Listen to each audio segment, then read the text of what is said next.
নমস্কার দর্শকবৃন্দ, আজকের গীতাঞ্জলি জ্ঞানধারার এই বিশেষ পর্বে আপনাদের সবাইকে জানাই স্বাগত।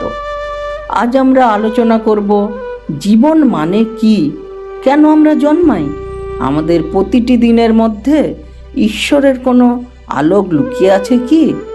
আজকের ভিডিও আপনাকে শুধু অনুপ্রাণিত করবে না, আপনার চিন্তার পথ বদলে দেবে। আপনি কে, কেন বা এসেছেন, কি শিখতে এসেছেন, এই সব প্রশ্নের শান্ত উত্তর খুঁজে পাওয়ার যাত্রা শুরু হবে এখান থেকেই। জীবন এক মহাযাত্রা, কিন্তু আমরা অনেকেই পথে চলি গন্তব্য না জেনেই। অথচ সত্য কথা হলো, জীবনের প্রতিটি পদক্ষেপই একটি শিক্ষা। পৃথিবীতে কেউ হঠাৎ করেই আসে না, প্রত্যেকের আগমনের পেছনে এক দেবীয় উদ্দেশ্য আছে। সেই উদ্দেশ্যকে জানাই হলো প্রকৃত জীবন। জীবন কখনোই শুধু আনন্দের হয় না, আবার কখনো দুঃখেরও হয় না। জীবন হলো অভিজ্ঞতার সমন্বয়। এই অভিজ্ঞতাগুলি আমাদের আত্মাকে পরিপক্ক করে তোলে। তুমি যদি তোমার সংগ্রামকে বোঝো, তবে দেখবে এগুলো শাস্তি নয়, বরং উন্নতির সিঁড়ি। আমরা সবাই বাইরে আলো খুঁজি, অথচ ভেতরের আলোক স্বরূপ আত্মাকে ভুলে যাই। আত্মাকে জানাই হলো মুক্তির দরজা। তুমি দেহ নও, তুমি মনও নও, তুমি চিরস্থায়ী আত্মা। এই বোঝাপড়া মানুষকে ভয়, দুঃখ, সন্দেহ থেকে মুক্ত করে। আত্মাকে জানলেই বোঝা যায় আমরা প্রত্যেককে ঈশ্বরের অমৃত কণা। তাই কেউ ছোট নয়, কেউ বড়ও নয়। যখন মানুষ আত্মাকে জানে, তখন তার জীবন বদলে যায়। সে আর বাইরের ঝড়ে কখনোই ভয় পায় না, কারণ সে বোঝে ভেতরের আকাশ অনেকটাই বড়।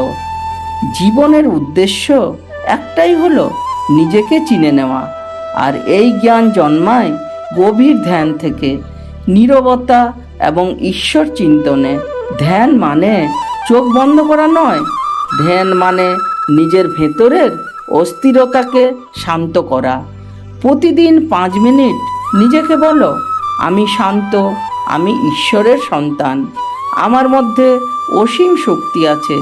সেই শক্তি তোমাকে পথ দেখাবে।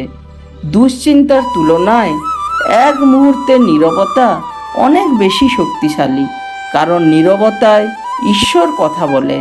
জীবন যত বেশি কষ্ট পায়, সে তত বেশি শক্তিশালী হয়ে ওঠে। কিন্তু শর্ত হলো, কষ্টকে গ্রহণ করতে হবে শিক্ষক হিসাবে। মনে রেখো, ঈশ্বর কখনোই এমন ভার দেন না যা তুমি নিতে পারবে না। তাই তোমার সংগ্রামই তোমার যোগ্যতার প্রমাণ। প্রতিটি ব্যর্থতা একটি বার্তা, আরও ভালো কিছু তোমার জন্য অপেক্ষা করে আছে।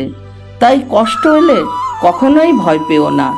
বলো, এই অভিজ্ঞতা আমাকে আরও জ্ঞানী করে তুলবে। পৃথিবীর সবচেয়ে শক্তিশালী শক্তি হলো ভালোবাসা। ভালোবাসা মানে দাবি নয়, ভালোবাসা মানে দান। তুমি যখনই কাউকে স্নেহ দাও, তখন সে স্নেহ তোমার মধ্যেই এক শান্ত গভীরতা তৈরি করে। মানবতাই সর্বোচ্চ ধর্ম। মানুষ মানুষকে সাহায্য করলে ঈশ্বর খুশি হন। প্রতিটি মানুষকে সম্মান দাও, কারণ তুমি জানো না তার হৃদয়ের ভেতরে কতটা আঘাত জমে আছে। মন যেমনই চিন্তা করবে, জীবন তেমনই হয়ে উঠবে। তাই মনকে শত্রু নয়, বন্ধু বানাও। খারাপ চিন্তা মানুষকে দুর্বল করে, ভালো চিন্তা মানুষকে দেবতা বানায়। জীবনে যা আছে তা তোমার চিন্তারই ফল, আর যা নেই সেটিও তোমার চিন্তার অভাব। নিজের সঙ্গে প্রতিদিন বলো, আমি পারবো। এই একটি বাক্য জীবন বদলানোর জন্য যথেষ্ট। ঈশ্বরের প্রতি ভরসা মানে সব প্রশ্নের উত্তর পাওয়া নয়, বরং ভরসা মানে তিনি আছেন এই অনুভূতি। যখনই পথ আটকে যায়, মনে রেখো, ঈশ্বর সব দরজা বন্ধ করেন না, কিছু দরজা তুমি না দেখতে পাওয়ার পর্যন্ত ঈশ্বর অপেক্ষা করে থাকেন। তোমার প্রার্থনা কখনোই হারিয়ে যায় না, ঈশ্বর তা শোনেন। শুধু সঠিক সময়ে ঈশ্বর তার উত্তর দেন। তাই কখনোই অধৈর্য হইও না, অপেক্ষা করো, চেষ্টা করো, বিশ্বাস রাখো, অলৌকিক ঘটনাই ঘটবে। তুমি তোমার অতীত নও, তুমি তোমার ভুলও নও, তুমি তোমার ভবিষ্যৎ তৈরি করার শক্তি। প্রতিদিন ছোট একটি উন্নতির মাধ্যমে তুমি বড় পরিবর্তন আনতে পারো। অন্যদের সঙ্গে কখনো তুলনা করো না, তোমার প্রতিযোগী তুমি নিজেই। খাঁটি, সত্যবাদী এবং পরিশ্রমী হও। এই 3 গুণ জীবনকে স্বর্ণে পরিণত করে। শান্তি কোথাও বাইরে নেই, ভেতরেই আছে। নিজের হৃদয় পরিষ্কার হলে পৃথিবীও আপন মনে পরিষ্কার লাগে।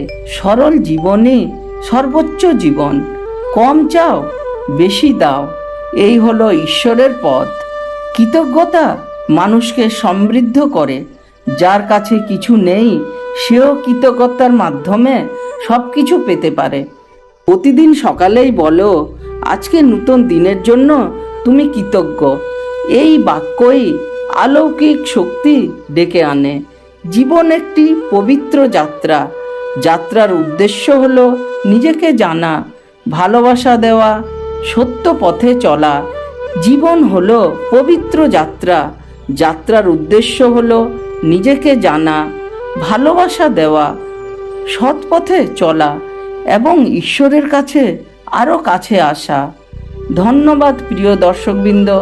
গীতাঞ্জলি জ্ঞানধারার আজকের পর্বে যদি আপনার অন্তরে শান্তি, জ্ঞান ও অনুপ্রেরণা আনে, তবে ভিডিওটি লাইক করুন, শেয়ার করুন এবং চ্যানেলটি সাবস্ক্রাইব করুন। আগামী পর্বে আবার নতুন আলো নিয়ে দেখা হবে। ধন্যবাদ। জয় শ্রীকৃষ্ণ।